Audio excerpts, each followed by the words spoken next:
Yo guys, Callum here, and today's video is all about muscle building and how carbohydrate intake and fat intake can really improve our chances and the amount of muscle that we are building whilst working with tribe training. So as you know, we have spoken about this previously, that building muscle isn't just about what you are doing in the gym, okay? What you're doing with tribe training. It's not just about the workouts. Outside of the workouts is as important, if not more important, to help with improve our recovery, to help build the muscle fibers, to help give us energy for our training. And today we're going to talk about two macronutrients. We've already spoke about protein, so we're going to speak about the other two macronutrients, which are carbohydrates and fats.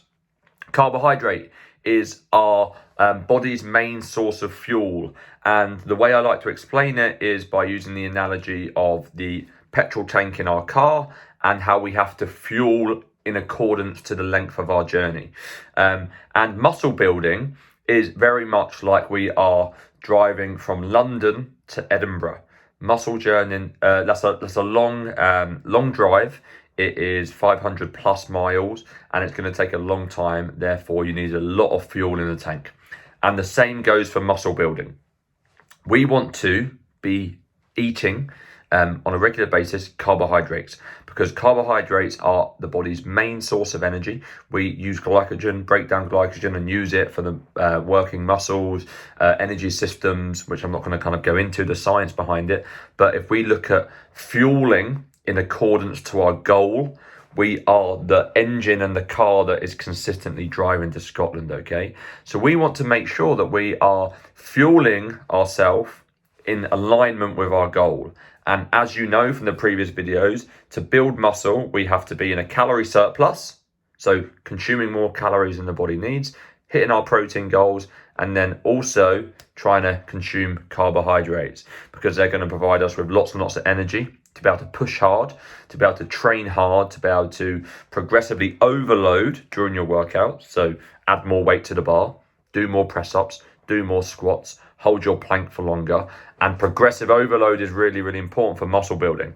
And one way we can support with that is by fueling the beast. So making sure you're eating enough calories and eating enough carbohydrates, okay?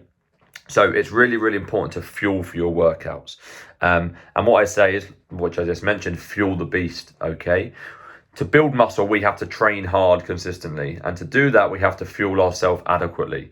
And what I always recommend is on your training days is to consume a good amount of carbohydrates. So I would have 2 or 3 carbohydrate-based meals on your training days, okay? So that could be a bowl of porridge for breakfast with a protein shake, or it could be a couple of slices of toast with some bacon in it, or some fried or scrambled eggs. Then it could be a jacket potato at lunch with a tin of tuna, or it could be some boiled potatoes with a piece of fish, or it could be a bowl of pasta with fish in or chicken in, or some chicken and rice, because we want to try and have as much carbs as possible during our training days. And then post-workout, we want to be trying to replace our glycogen stores. So when we're training hard, we're diminishing and reducing our glycogen stores. We're on that journey up to Scotland. The fuel tank is going lower. The body's glycogen is reducing. So post-workout, we need to refuel. So post-workout, we want to try and have another source of carbohydrates, okay? So some bread with your evening meal, some pasta, some rice, some vegetables.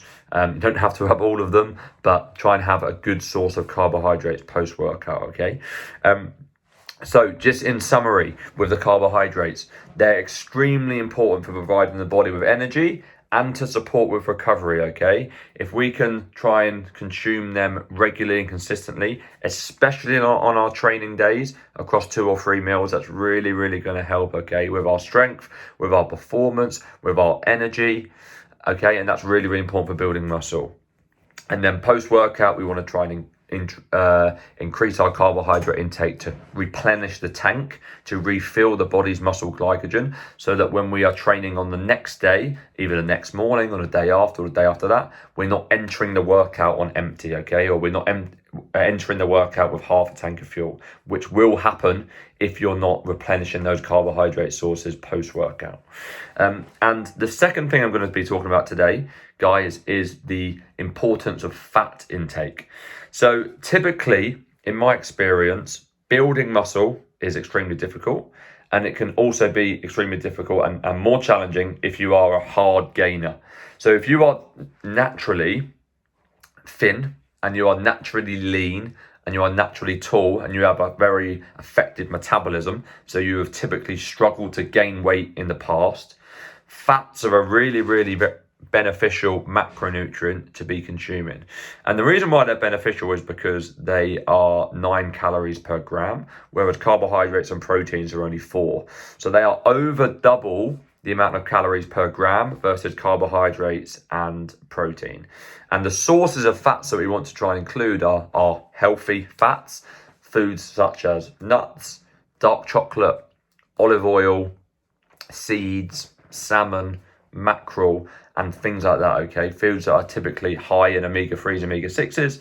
These are going to be, first of all, healthy. Secondly, they're going to be calorie dense, okay? So it gives you a large amount of calories for a small amount of food. If we look at dark chocolate as an example, you can have a couple of lines of dark chocolate and it might be 200 calories.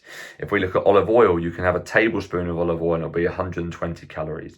And often, from the experience that I've had working with people trying to build muscle, they struggle to consume enough calories to be able to actually get in a calorie surplus to support that muscle growth. So one way we can easily increase our daily calories without adding loads and loads of food is by increasing our fat intake. So a handful of nuts as a snack, a piece of dark chocolate post-meal, cooking your vegetables in some olive oil or frying your chicken in some olive oil, going for full fat products like full fat milk, full fat dairy, full fat yogurt, full fat cheese, full fat hummus. All of these things are going to be more calorie dense than your lower fat alternatives, okay? And they're typically very healthy because they haven't been manufactured or processed in a factory. They're typically single ingredients, okay?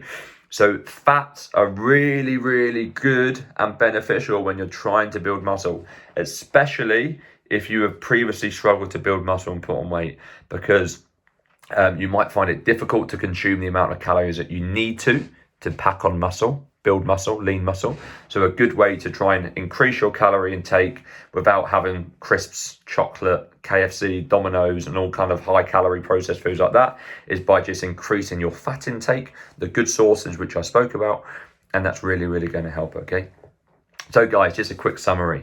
We spoke about 2 things today, carbohydrates and fats. Carbohydrates are used to refuel the body, refuel the tank, support your workouts. They're really important. Try and base them around your workouts, okay? And secondly, we have our fat intake. We want to try and increase the amount of good fats that we're consuming, olive oil, nuts, seeds, salmon, etc., because they're healthy. Help with, which I didn't speak about, is vitamin consumption.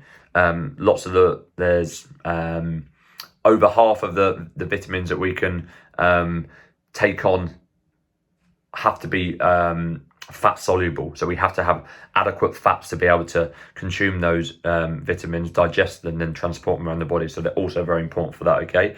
And then finally, they're incredibly important for our daily calorie intake. It's an easy way to increase our daily calorie intake and without consuming loads and loads of food. So I hope that helped, guide. That was kind of a little bit more sciencey based. I didn't want to try and get too sciencey, but essentially increase your carbs on your workout days. If you're struggling to get calories in, increase your healthy fat intake, because it's going to be really helpful.